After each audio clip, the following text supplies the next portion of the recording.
Hi and hello, watch fans. Welcome to another episode of The Real Time Show. I am George Bamford, and these guys are trying to imitate About Effing Time. So I don't know what the hell I'm doing, but I cannot wait to have a chat. Guys, over to you. Welcome, George. Thanks for that wonderful intro. Certainly pulled it off with much more British charm than I ever managed to muster. We're not trying to rip you off. We're just trying to add, what can I say, a little bit of friendly competition to the mix. It's About Effing Time. We had friendly competition. Yeah, well, that's a fair point, actually, because what you've been doing with Andrew and Adrian has been completely unheard of and unmatched in the industry. And I think we have a slightly different tone. We're not quite as banterous as you guys managed to be, but what a brilliant addition it was. I was overjoyed when you launched, and I love everything about it. I love the dynamic between you. I love the logo. I love the name. I love the show. So congratulations. Well, thank you very much. Look, I would love to say we're here to talk all about that, but honestly, it all happened very, very quickly. Watch and Wonders last year. We all met up for the first time, and we were like, hey, we've done some stuff online before. But none of us kind of actually met up in person. We thought, God, there's a chemistry here. And then we did I was on Teams with them and we were like, oh, we should do this. And I had a card on my desk and it said About Fucking Time. And I just held it up on the screen in front of the thing. And they went, oh, that's the name of it. And I was just like, what? And so that's kind of how it came about. So welcome on the show, George. Thank you so much. It is a bit of a twilight zone indeed that you are on our podcast show, but you are a real inspirator for everybody in the watch industry, watchmakers, watch collectors, new people to the game. You do so much. So let's do a quick intro because we have a lot of ground to cover on this show. I have a lot of questions for you. I know Rob does. So you are an enfant terrible, but a very nice one. Oh, thank you. You started off in the watch industry, and I know as a kid you disassembled your Breitling Navi timer, if I recollect correctly. You were always fascinated by watches, and you started off by blackening watches, didn't you? Yes. So that's where you entered the watch industry, putting it upside down, and ever since you've been putting it upside down, because you are an omnipresent guy in the watch industry. You have two brands, not one, but two. So it's Bamford London, where you make your own watches, your own watch brand. You have the Bamford Watch Department, which you customize effing cool watches. You do something with cars, which you need to explain to me what you're doing there. You started a new podcast series, but you also have one that I love to listen to, which is GB Talks, talking about oddball watches, which I listen to almost every episode. Tell us what else you do and what you enjoy doing the most. Firstly, might I just say is, I feel like you've kind of gone downstream after Jean-Claude Biver and the God of Mozart. I'm like, what the hell have you got me on for? And I mean, really, what the hell have you got me on for? I'm like, Jesus Christ, this is you've got some gods of the watch industry, and then there's me. So, but you're kind of asking about the why, what, how. GB Talks for me was that kind of thing, that itch. Like you guys, there is an itch that I want. I felt in COVID that I lost this voyage of discovery, voyage of loving of watches, and I felt like, what the hell do I? How do I get into it? And Rob, this more than most of us, is this kind of understanding of watch design, understanding of pulling watches, looking at them. And so GB Talks became that kind of thing of like people bringing their ideas of watches, of weird watches. It always had to be an oddball. It could not be something that was mainstream. And then if it was mainstream, it had to be a real story. So I've just been doing some stuff with Mr. Rolex, and we've just been talking about quartz movement watches and the whole history of quartz. And it's a 3-part series, and it's been really, really cool to do something like that has been a real kind of understanding of where we're going. And then, you asked about Bamford London and Bamford Watch Department. I can give you a kind of quick rundown, but Bamford London for me is the idea of kind of design. I've got this itch that I'm a frustrated designer, a frustrated watch designer. So for me, that was always my itch. And so if you look at Bamford London, these are some watches designs I loved. These are the designs, dials and things like that I really wanted to kind of get into. And then I think Bamford Watch Department is customization. So the two kind of, if you think about ready-wear and then you think about fully bespoke, those two, that's how the two brands sit side by side, or that's how I see them. I hope that kind of gives you a quick kind of round robin. It does. And what about cars? Because I want to build a bridge to your awesome new launch, which is the Bamford London collab with Landrover. Oh yes! So I have an Instagram account called Bamford Auto Department, and that spells out bad BAD. I think it's freaking cool because I just keep on taking photographs of cars. I love Land Rover, so for me, I collect Land Rovers, and yeah, this was one of those things. 3.5 years ago, we started the design process with Land Rover. This was at the end of the Zenith contract, and I was sniffing around as I always do. I was going, hey, I could do some customization on some Zenith watches and do the customization like what we're doing with Zenith now in their boutiques. I was looking at potentially doing this with Land Rover, and then the contract ended. And my friend, I've been very good friends with all the people at Land Rover for years, and they were saying, well, we want to actually design a watch and we want to do a unique case. And I was like, oh, okay. And then we were looking at military field fixed lug watches, and they were like, oh my God, we'd love to do something like this. And then they said, but we want to do it in the Defender way. And I said, what do you mean in the Defender way? And it was going back and forth. And I was like, what's a Defender way? And it was like, well, we want a modern luxury take on that. You know, this kind of utilitarian luxury and modern come into one thing. And, you know, if you look at the new Defender, and I absolutely love the new Defender, they've done it with the Defender. And I've got all the old Defenders. I've got tons of Series 1s, 2s. I've got a Series 3. I've got pickups. I've got all the weird and wonderful Defenders, and I've got forward controls. But the new Defender is a real modern take on an old design. It's kind of saying let's be up to the 21st or 22nd century, and they wanted to do the same with the watch design. And so that's when we came out with this kind of idea of fixed lugs, modern case, modern, but with a utilitarian and luxury come into one thing. So that's where this Land Rover launch happened.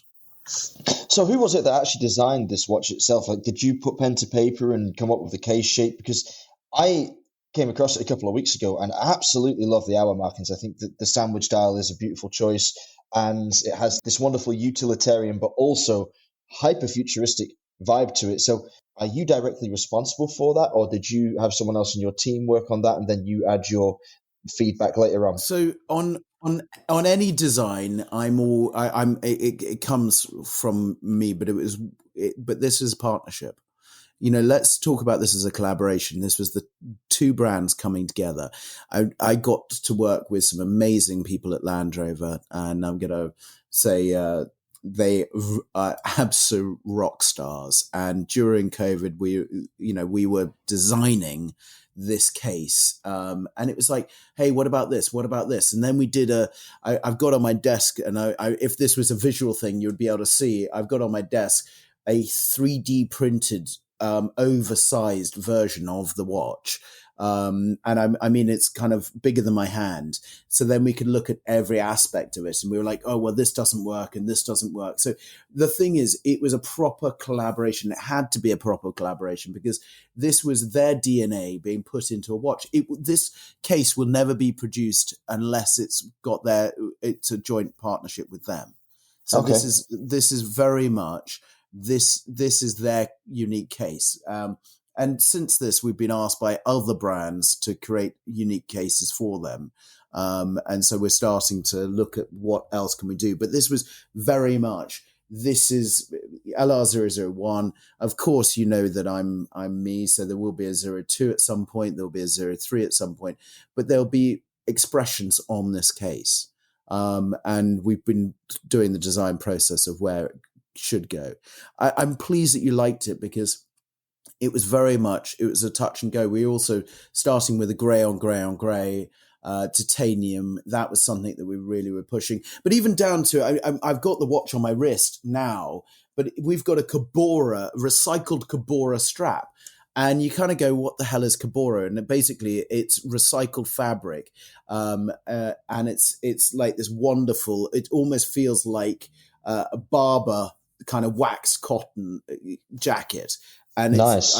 I've got a dark blue version of it. And even how we've done the NATO straps, each one is all recycled materials, because it's got that Landrover DNA. You know, you think about the Defender, when you feel around the seat, there's this fabric just around the seat, and that's recycled. And then there's loads of parts that you don't realize are really, you know, the right way thought through. I mean, all of our leather looking straps are not leather. They're bio-based. So they're made out of corn.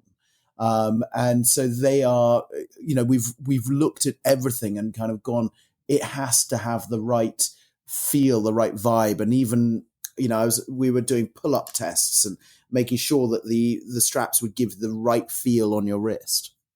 So there was loads of things that went in.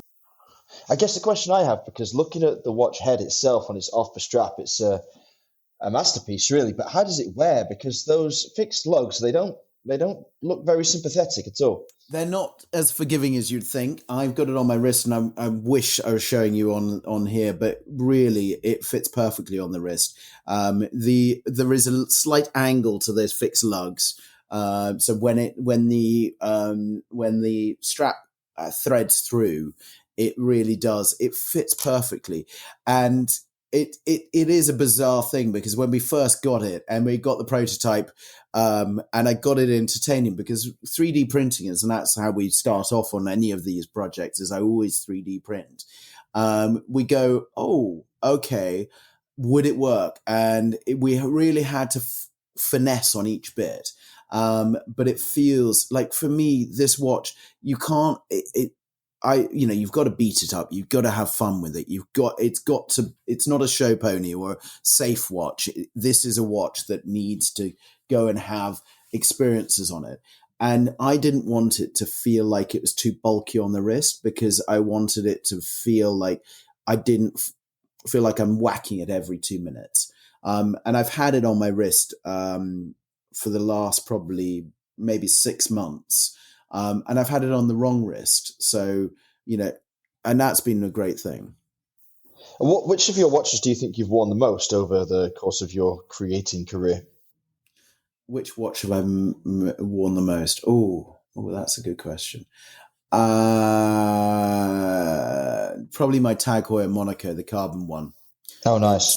The reason is it's my ultimate fuck you watch, because it's the prototype, and it was the first ever watch that I had. It was the first big collaboration we ever did, and launching it at Basel. That for me was the first ever kind of like. And so it is sometimes like, if I'm going to any event or anything like that, that is kind of a major watch geek event, it would be something like that, because I think that is like, you know, there's some other cool watches that I've got, and there's some amazing collaboration. You think of Chopard, the Jared Perregaux casquette. There's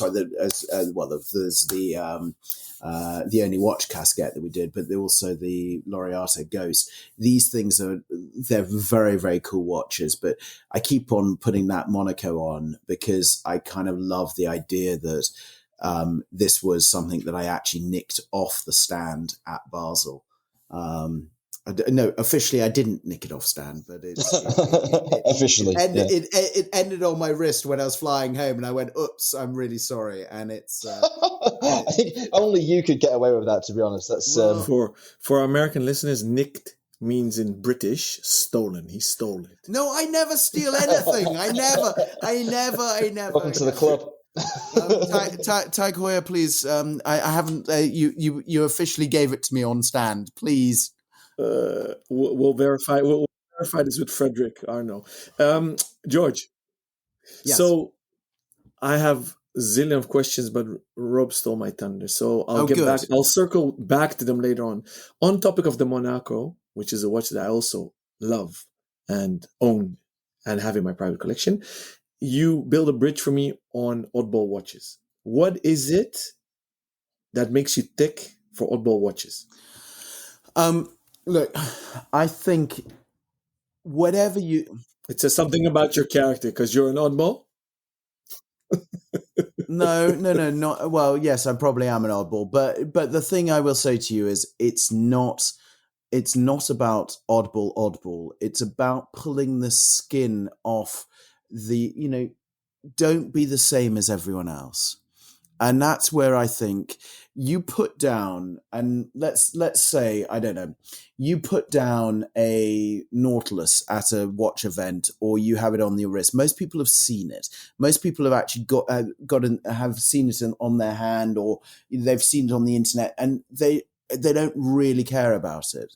If you put down, I don't know, a television dial, Beta 21, Patek, everyone's going, oh my God, I've never seen that. That's damn cool.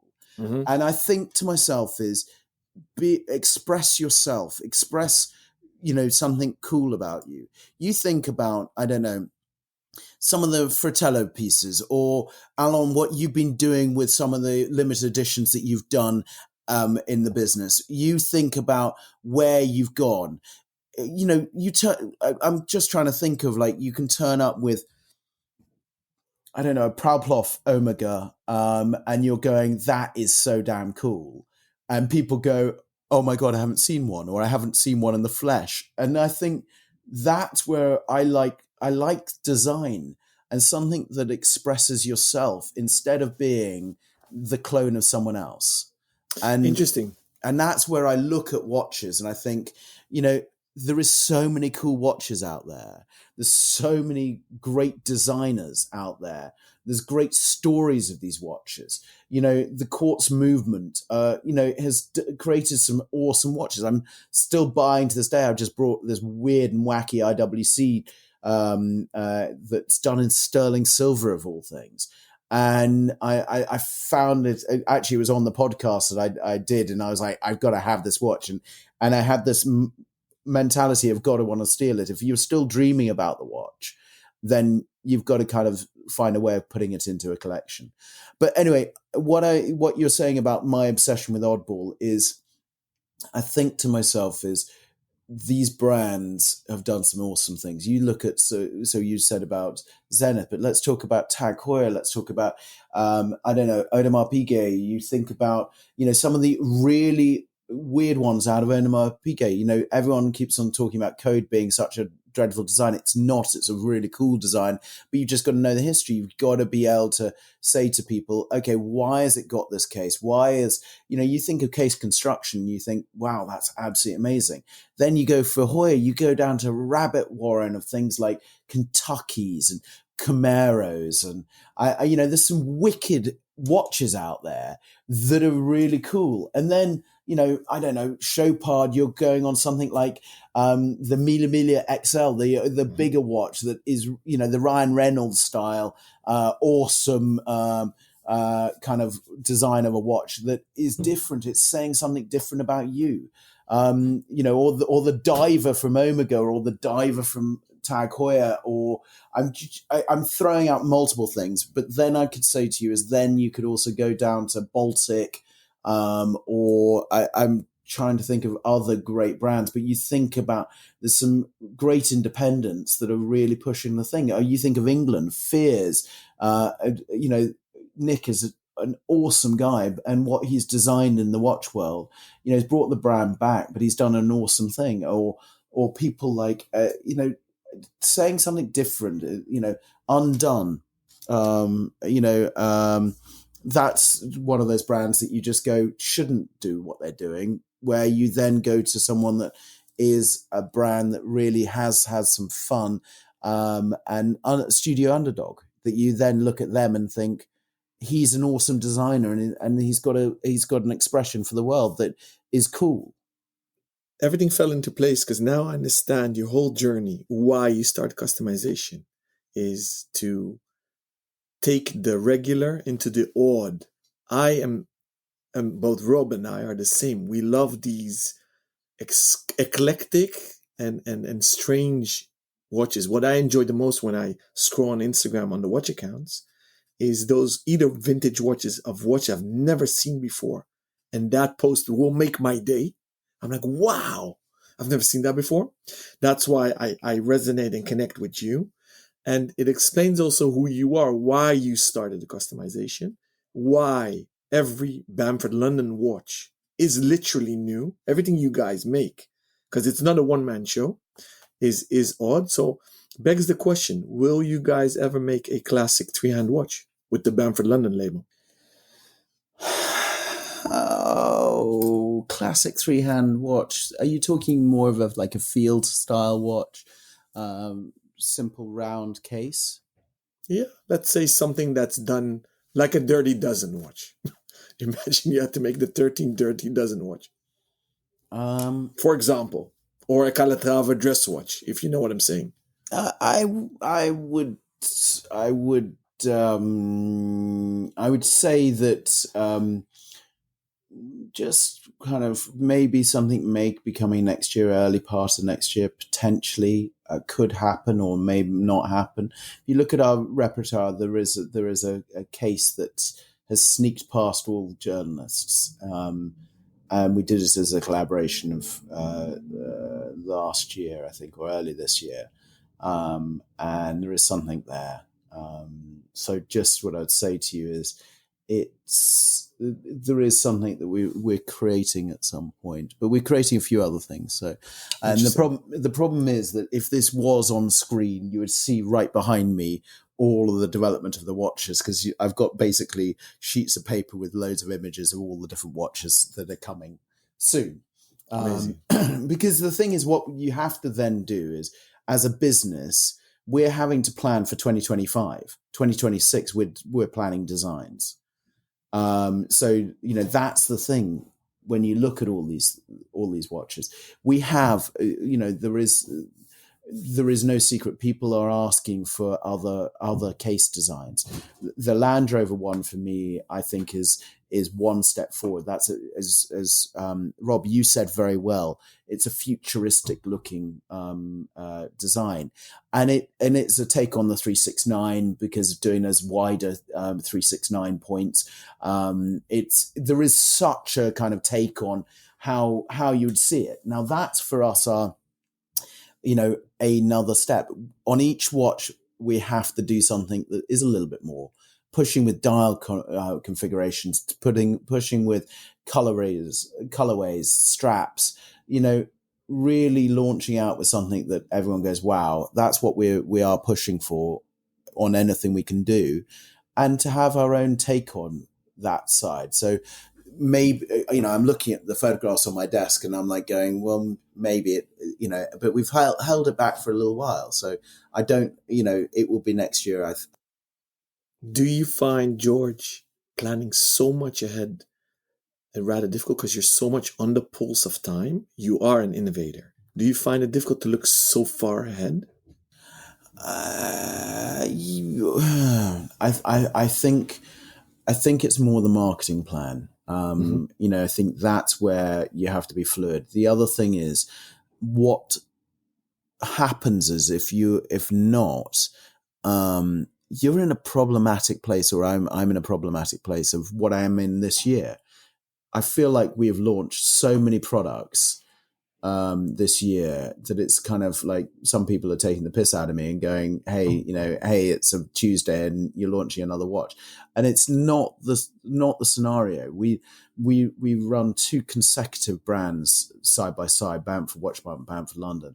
And, we're trying to have a wonderful music that kind of has these two kind of, I don't know, chords playing side by side. And you think about it, we're not launching every couple of days. We're kind of trying to get it right. But there is this run up to certain times, there's certain parts of the year that you shouldn't launch something. January, February, you shouldn't be launching something unless there's a proper story behind it. And so then you kind of then go, well, we're only running into 10 months a year, but then you kind of think we're only running into 9 months a year. So then it's kind of like, so how do you get the proper cadence that feels right? And the other thing is that these stories feel right. So that's for me one of those things. So designing so far out is going to hopefully give us a breath of kind of this show, the thing of launching. We want to get it right. We want to get everyone going, oh my God, I like that. You think about the G-Shock launch, everything when we launched the G-Shock, and it was an awesome launch. But the biggest problem is we closed down Carnaby Street, so a little street in London. It's not a little street, it's a big street. And it got closed down by the police. There was 400 people waiting outside to get the watch. And for me was one of the things where I had my kids in there and they were going to package up the watches and give people the watch with a business card that said, you rock and you're cool and all these different funny things. And we got locked in the store with people trying to break into the door. And my kids are down in the bottom. The police escorted my kids out and I had to wait down in the bottom. Now, for me, we didn't plan that launch right. I thought we had. And so you want to kind of get, and the things, if I had hindsight, I'd have 20/20 vision, but so close to the Omega Swatch launch, we should never have, I should have kind of gone, hey, there's breathing space. But then there's watches after this. So the knock-on effect happens. I mean, even down to the Landrover watch was delayed for a couple of weeks, and that's knocked into a watch that we were meant to launch about now, and that's moved to next year. And so when I'm talking to you on all these things, it's like, so then it's the knock-on effect. That watch then is going to be next year, and then it's going. So each of these things is. So then you think about 2025. You've got to be kind of like going, okay, yeah, let's see what can work on those, and the story and the idea has to be right. It has to feel right. Every watch and every brand I'm worked with are the watches I want. These are watches I want on my wrist. You ask me which watch I wear on my wrist. Most days I'm putting one of my collaboration watches on or one of my own watches because that's how it is. Unless, you'll see me on a Saturday or a Sunday, I put on another brand's watch, but they will be weird and wonderful watches. You know what I think is most impressive about having this long-term plan into the future, which of course every brand has, it's not an unusual thing, is the discipline it takes to see it through. Of course it's important to plan. Of course it's important to try and figure out the best order in which to release whatever weird and wonderful thing you've designed next. But does it ever get to the point where the projected release date for a watch rolls around and you're just not as enthusiastic about it as you were when you first conceived it, and you wish that you'd either launched it earlier or that you could drop it out of the release schedule entirely? And do you ever can watches at the last minute because you no longer feel that they're right? No, I haven't canned because the watch does feel. Most of the watches are the watches I want to steal anyway. So I wouldn't say these are the watches that I would go, oh my God, I want that. But we have canned launch dates. We've totally canned the launch date, but that's external to us. That the world changed around us, and one of the things was the Bad Form watch. Working with Second, he is awesome, and we were going to be launching the Bad Form watch about 2 weeks before we actually launched it. And we had a whole schedule in place and we had all these things. And it had a box with Winston Churchill on the front and it said "Up Yours" on the box. And it's got the two fingers with the fingers up. 2 weeks before was when the Queen died. So maybe not the best time to launch a watch that said bad form on it, or up yours. So that was one of the things where, instantly we were like, this can't happen. It can't happen. And, because it was one of those things where both Second and I chatted, and he's an amazing gentleman, and we just chatted and said, this we've got to delay it, we've got to put it off. We were actually thinking, should we put it off for a month, 2 weeks, even 6 months? We were like, we didn't know when to do it, and then it felt right after that time. That's a really perfect example, and quite a recent one as well, still fresh in everyone's mind. He is certainly a force of nature. Romarek is a passionate and creative individual. Do you think you'll be doing more work with Seconde in the future? I freaking hope so. He is an artist, and I just love. Do you know? Honestly, I get him. So we were on Teams, and like every time he's like, "Oh, can I show you this? Can I show you this?" In his creative environment, and I'm like going, "Fucking hell, you're more creative than I am." And I think that we're kind of like, what was I say? We really are. I mean, it's a mad kind of warren of stuff in my office.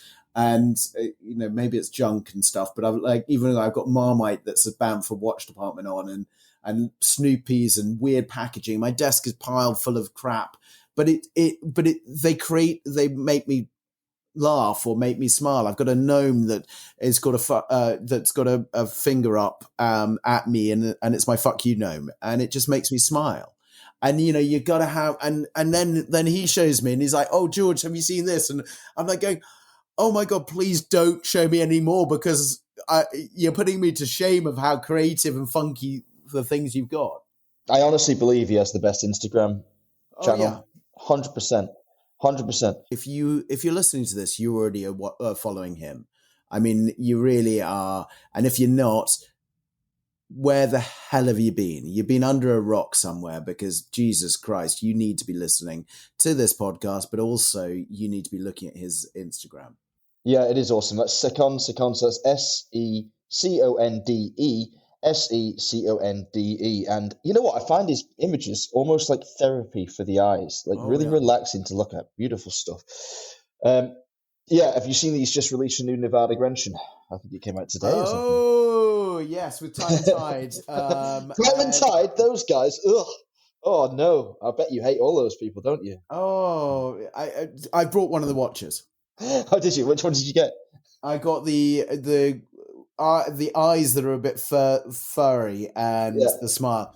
And of course, I brought one of the watches. I said to Andrew just before it's launched, I knew Romeo.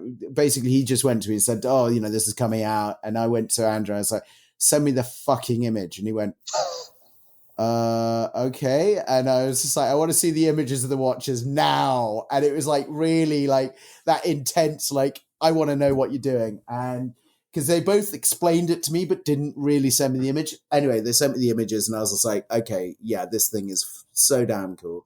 And I'm sure when this podcast comes out, they have sold out way ago. And you'll probably be getting them on a whatever you get your vintage fix or secondhand watch fix from. I'm sure there's loads out there, but I'm sure you'll be able to get one. I'm just I'm going to check it out now, because when did they launch? Was it today? I can't remember when it launched today. But see if they're still available now. I'm guessing that they're probably gone, to be honest, because they are quite special. I'm glad. Like you say, you got the one with the swirly eyes, right? I think that's probably my favorite as well. Good choice. Good choice. Is About Effing Time going to bring out any watches anytime in the future? I don't know. Okay. And why I say I don't know. The three of us can't kind of agree on most things. So how the hell are we going to agree on a design? I mean, like, the thing is that we all kind of have our own take on the world. So it's like, I'd love to. I'd love to create something that would be an About Effing Time watch. But what would it be? Would it be a split second chronograph? No, because Adrian doesn't like split-second chronographs versus, or is it a tourbillon? Wait. What is wrong with Adrian that he doesn't like rattrapant movement? No, I'm saying for instance. I don't know if he does. What is wrong with Adrian? I don't know Adrian. Can you introduce me to Adrian? Shut up! I thought he seemed all right. He seemed like the most normal one of the bunch, to be honest. I think he's the most gentleman of the three. What do you think? He is a freaking cool guy. They're so wonderful to work with. But look, I don't know. I haven't even gone into this conversation of what they like or not like. But let's say a tourbillon. I'm not a massive fan of tourbillons. So one of them could. What's wrong with you, George? Oh, don't start, Alan. I don't like tourbillons either. Oh my God! It's something with that island that you guys came from or live on. But what's the point of it? For the record, I have one of yours in my own home. My wife is from London, right? So yeah, I know. I'm dealing with it every day. Does she like tourbillons? Lucky you. Yeah, I am a lucky bastard indeed. Yeah, you are a lucky bastard. I am. Must have bumped her head. No, but what I'm saying to you is, so whatever it is, the conversation of movements, the conversation of where we start, you're dealing with three different people, so three different ideas, three different. So to get us to agree on something, may be very hard or may be very easy. We haven't even thought about it because we have been focusing on season 2 that comes out on the 4th of December. That is before this podcast goes live. And then we'll be into season 2. So that's it's a good thing, but that's all we've been focusing on is getting that done, and getting that right. And we didn't even even in the blue room type of thing, or the green room, we didn't debate movements or any of those things because it wasn't something we were like, we've got to leave it all on the screen. Andrew obviously lives in Australia. Yeah. You guys then lock yourself in a room and record the whole season. How does that work? Hard. Honestly, it's very, very good. It's working with them is the coolest thing. We all came away from a while of filming, because we had to do all of the advertising and all the different other films on this. And we all walked away from kind of a week, just under a week of filming. And we all lost our voices because we all talk. So as you notice here, you've got one of the three, and we all talk. It's like you two. I'm like, so it's kind of so. What would I say? How does it work? We script everything. We run through. And I mean script, we plan what we're talking about. We've got a very, very good producer that sits in on the whole thing and says, stop, hey, let's redo that. What's happening here? So it really, it feels right. And then season 2, we've kind of stepped up. There's more episodes, and there's more things happening. And we even get out of the bloody office. That for me is the happy thing. Oh my God, they let you out on the street. Oh, yeah. Oh, Jesus. Are you going to go international, or is it just going to be based in... Well, where are you recording? You're recording in England, right? We're recording in England. So Andrew comes over. He's coming over quite a few times, and we record each bit then. And then... and that's the great thing is that... but then we do a therapy session the following week. So... So we do one session. So let's say the 4th, and then on the 11th we would do a therapy session. So that's on YouTube Live. It's the three of us talking about what's happened in that episode, but then also what's happened in the industry, similar to what you guys do. You do that wonderful, like the Q&A, the GP predictions, and then you kind of do one with a minor celebrity like me, and then one that's you two chatting. And I think that's such a cool way of doing it, is this alternative. And I think you play with you being in red and then that being in blue, or the other way around. But I always love that kind of play. So that's what we've been doing from season 1. My God, it's almost like you've been paying extremely close attention to what we've been doing. I really appreciate it, George. It's very kind of you. I'm honored. Well, From a watchmaking god like you. oh Jesus Christ! I did say I was a Z-list celebrity on this group. Of You're actually not, George. And hell yes, I am. No, you aren't, because the funny thing is, I've told few of our hardcore listeners, because we've been now running for a month while we're recording this episode, and we're keeping the cadence of 2 a week, and we've been keeping up. So kudos to Rob, because he's our amazing editor. So applause for you, Rob. How the hell do you guys keep going? I mean, like, we're doing 1 a week, and I'm just like going, where the hell are we? You know, finding the time to do this. Jesus Christ, you guys, Rob. But that's actually what I wanted to ask you, George, because you didn't give up on GB Talks, did you? No. So where do you find the time to do all of this? But I guess it's the same answer for all of us, because it's rhetorical. It's pure passion. It gives us energy. We don't sleep. That's true. And you don't even have kids yet, Rob. Imagine that. Yeah. I don't think I can even say it, Jordan. I've got myself into such a state from overwork, I think. George, what I wanted to circle back to is I've visited you in the Hive in Mayfair, London. Amazing building, amazing team, because I think we should also give kudos to Simon. Amazing guy. But your whole team. I had the honor to visit together with my son back when I visited you. He was 4.5. He fell in love with the whole operation. We bought him the Cookie Monster version of London Bamford, which I have on my wrist right now. It makes me smile, that does. I've borrowed it off of him. He doesn't know because he's in school right now. I had an amazing time hanging out with you guys in the Hive. It was amidst COVID, but you took my son, and he's rather shy. Doesn't go with strangers, because that's how we taught him. But you gave him a grand tour of the whole Hive, because it's 4 or 5 stories, right? Yeah, it's 5 stories. Yeah, so I haven't even seen all floors due to COVID. But you gave him the grand tour. He was gone for half an hour. He still has the stickers, of which one I've nicked off of him and stuck on my MacBook Pro. Oh, good. And we had a blast there. I don't think a lot of people know how much you guys do in-house.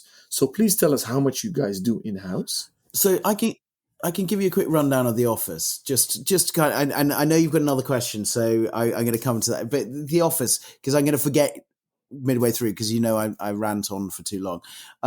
Top floor, we've got watchmakers. We've got 4 watchmakers in the building, and then we've got what I would call a bit of an R&D floor, and then we've got 2 client rooms that we hung out in, and then we've got a design floor that I sit on. And that's with our designers. So we do everything in what I call head, heart, soul, and basically feet is the basement, where everything comes in and goes out of the basement. But why I talk about heart, you've got to know, and I'm going to say this in the best way possible. I hope it's the best way possible. But client rooms are the thing that makes the business run. Our clients can get on without us. We can't get on without them. They make payday happen. They make everything happen. They make the fluid they make the blood pump in this business. And so they are the best rooms in the house. They are the place where if a client comes in here, they are primary. Everything has to be primary on that. So that, and then head is where the watchmakers are. I put them in the top of the building. They're in the brightest, lightest, they're in a vaulted ceiling room, because they are the most important, second to the client. They are the most important people in this building. Don't ever tell them that. And if they're listening to this, you definitely aren't. But what I would say to you is they are one of the most important people in the building, because they can deliver the watches.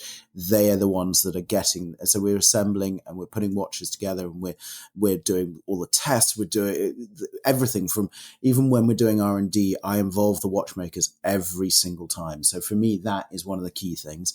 And then on the my design floor, I mean, I can see the guys at desk. We have 2 or 3 people working remotely, and I talk to them. One's in Spain and one's in Portugal, and they're amazing as well because they're different designers that come up with the stickers and things. So we've got some really good people in the team, and everyone, we're a small team, but we all kind of come together as one. And so that for me is one of the things, and that's why we've got this townhouse just behind the Dorchester as a kind of place where it's all about watches.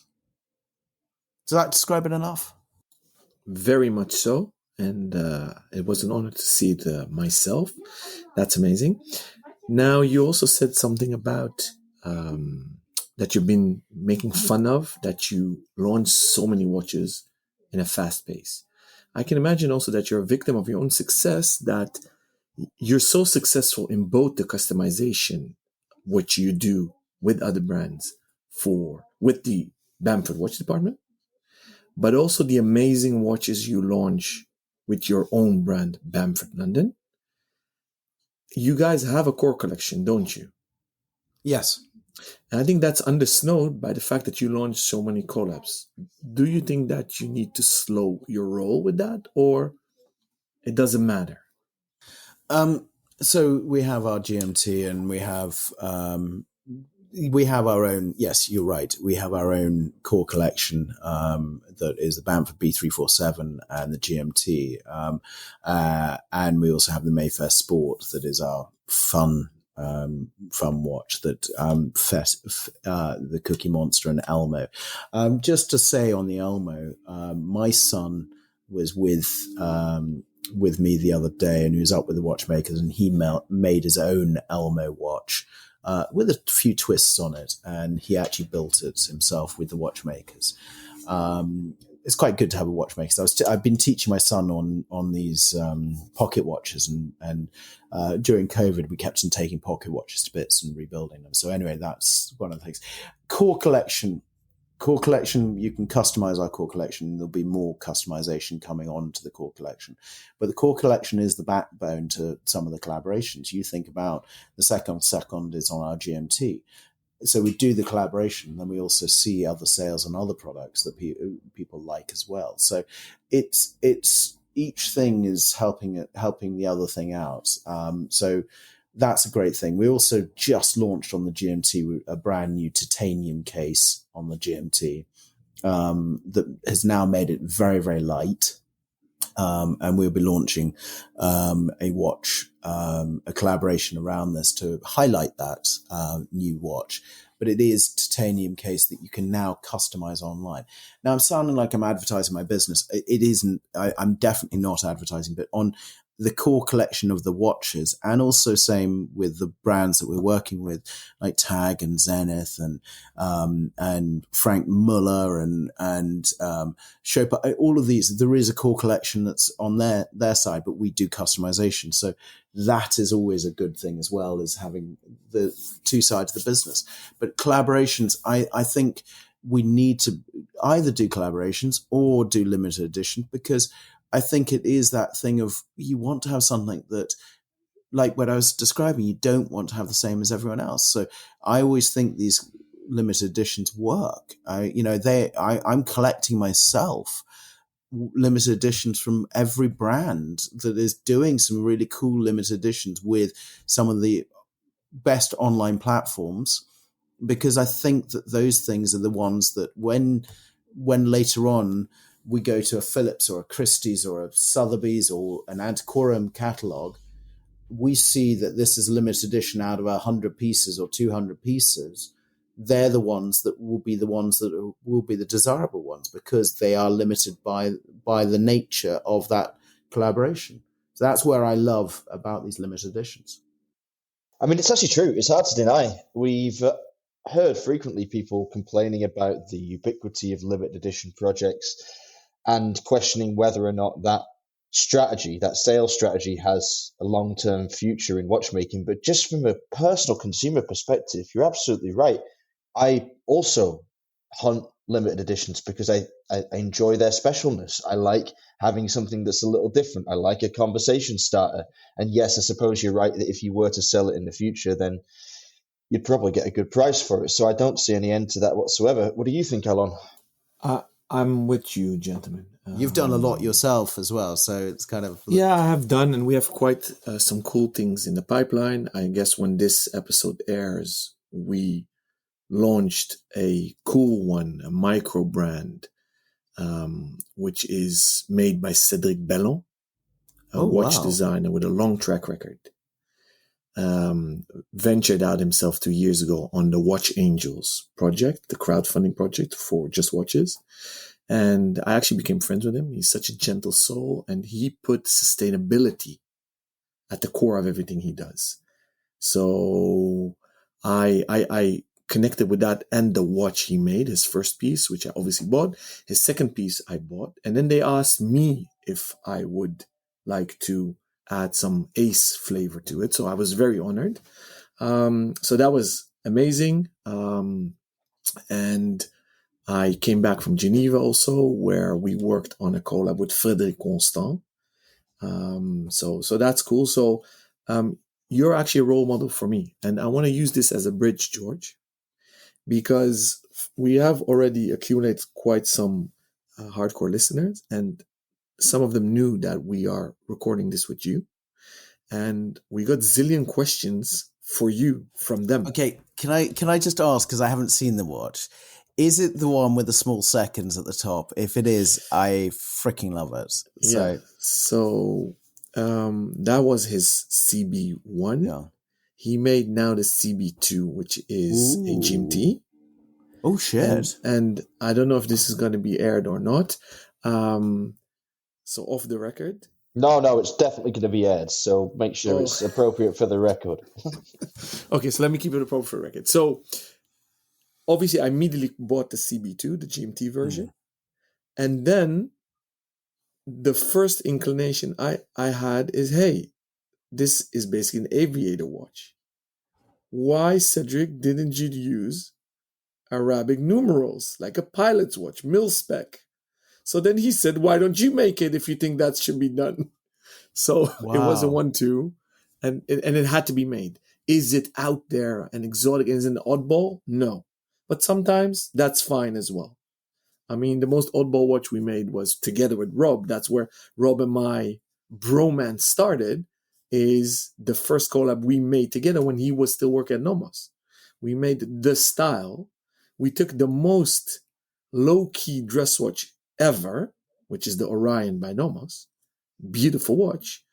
How could we spice that up? So there was a watch made once with a hint to Mondrian and the style. But then we made that watch together to celebrate 100 years, the style, the art movement. And that is actually still my favorite, Rob. I don't know which one is your favorite. You know what? Funnily enough, I was just looking at my collection just a moment ago. Sometimes, because I'm a sad act, I like to sit at my desk with my favorite watch box open next to me so I can just sort of gaze at them idly. And that watch is in there in the top 15. And I was thinking, I've done some nice stuff with Nomos since, and you've done some lovely stuff with Nomos since, especially that Bauhaus Tangente that you did. I adored that one. That was not one we worked on together, but one I admired from afar. And I've done those World Timers, of course, that Fratello had great success with. But I have to say, if I had to give them all away and I had to choose which order in which they would go, that the style would be the last one to leave my collection without a doubt. I've worn it more than any other one. My girlfriend wears it very frequently now. In fact, when we were first dating, she wanted to wear it. She used to work for Nomos as well, so she borrowed it for a night out, and then she went home back to Germany when I used to live in England, and I used to commute to see her. And she took it with her, and she claims it was a mistake. She was mortified after that. No, really? Yeah. She disappeared. I knew it was on her wrist. I know that trick. Yeah. Well, we've all tried it once or twice, but she got away with it immediately. I'm sure. I definitely wasn't going to take her to task over it because I knew she had it, and I left it on her wrist deliberately because I was like, I wanted to have a reason to go and see her sooner rather than later. This was right at the start of our relationship, right at the start. So it's played an interesting role in my life, and it's always been lingering around. And I now wear it on a cognac brown strap, Alon, your favourite strap colour, and it looks amazing. I slightly feel like you two should get a room. Yeah, well, we have had many times. Yeah, it's always explosive. You're like the best married couple out of each of you. Cognac strap, this, that. No, the funny thing is we actually bicker a lot, and we don't. I think we concur less than half of the time. But anyways, guys, we are running out of time. Oh yeah, so literally. ask the question. Sorry, I'm midway through. Just went something else. So you were going to bung some questions in there. Yes. Yeah, bung some in. Let's bung some in. Let me see. We got so many. Let me pick a few. So one comment. Okay, go on. His favorite, and his is Wouter at Wrist Icons on Instagram. Very cool guy. Hardcore collector. Dabbles a bit in bringing very collectible watches to collectors. I wouldn't call him a trader because I think that's not fair enough. He's really passionate. He says his favorite is the Black Monaco Bamford Black Lord. Really collectible in Dutch, he writes to me. He asks George, who's your mentor?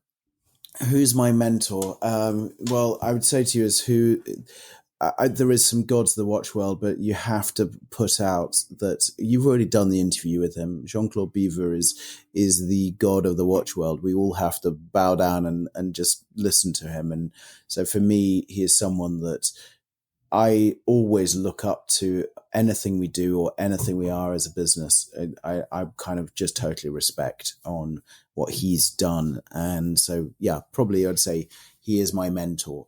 And then I could probably go my father, and I can talk about the Oscar speech could be this, but for me, Jean-Claude Biver is the person. He is amazing, and that episode with him that we did with him was crazy. Another interesting one. He writes, "What is your most recent discovery?" But he obviously means in the watch world. It's a rather general question, so you can take it any way you like. Oh, my most recent discovery in the watch world. I actually, yes, True Loop.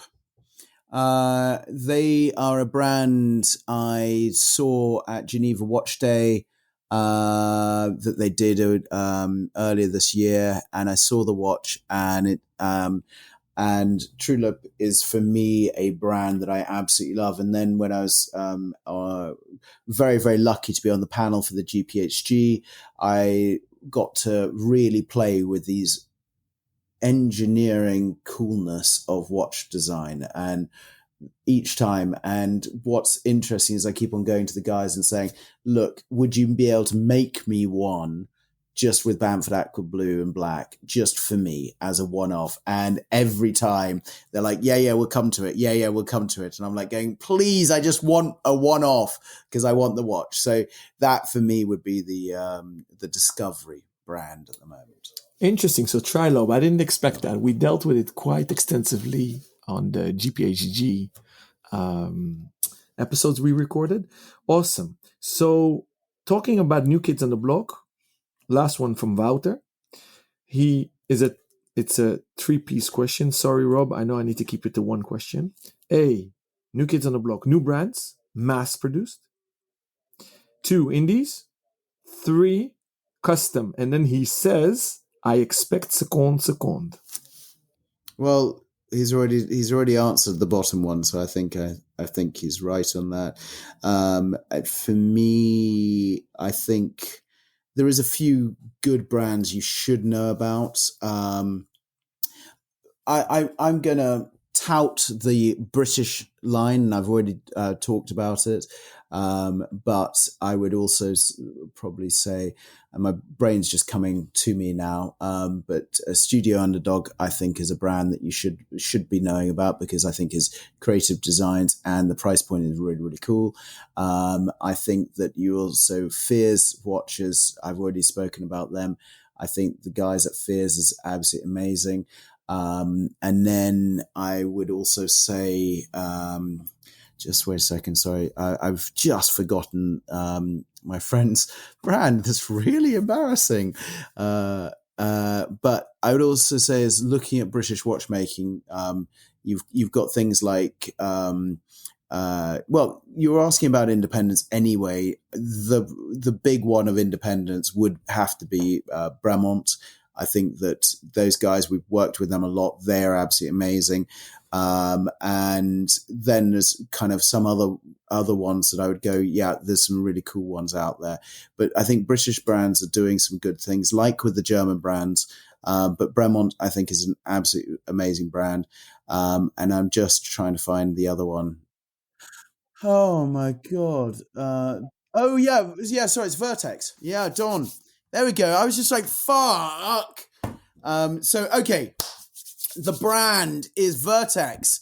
Don, he's such a dude, and I think it's a great British brand. So there are some really good British brands to look at, and if I say to you is Studio Underdog, Vertex, Fears, and Bremont.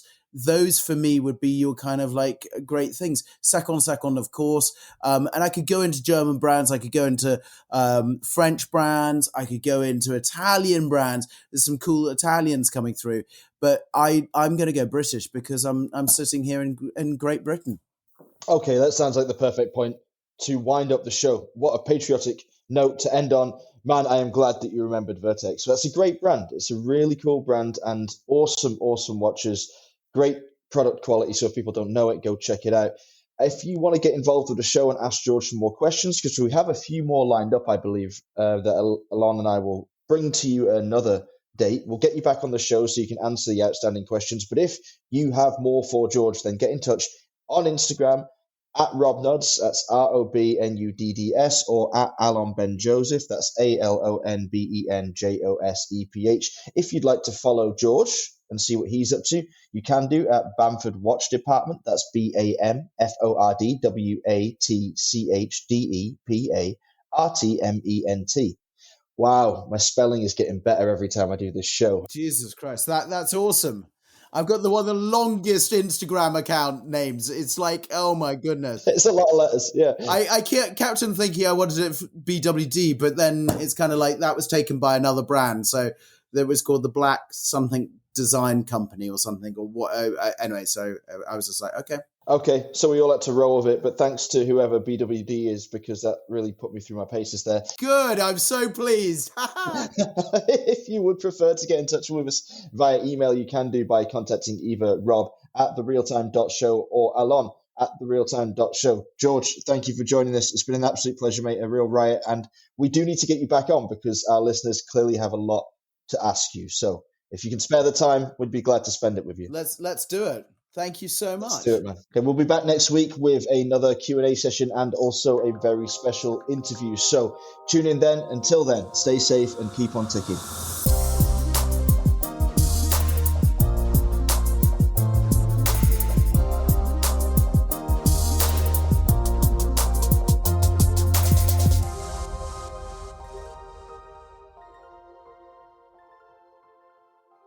Fucking hell, what an Instagram account that was. Sorry. Thank you, George. That was fun.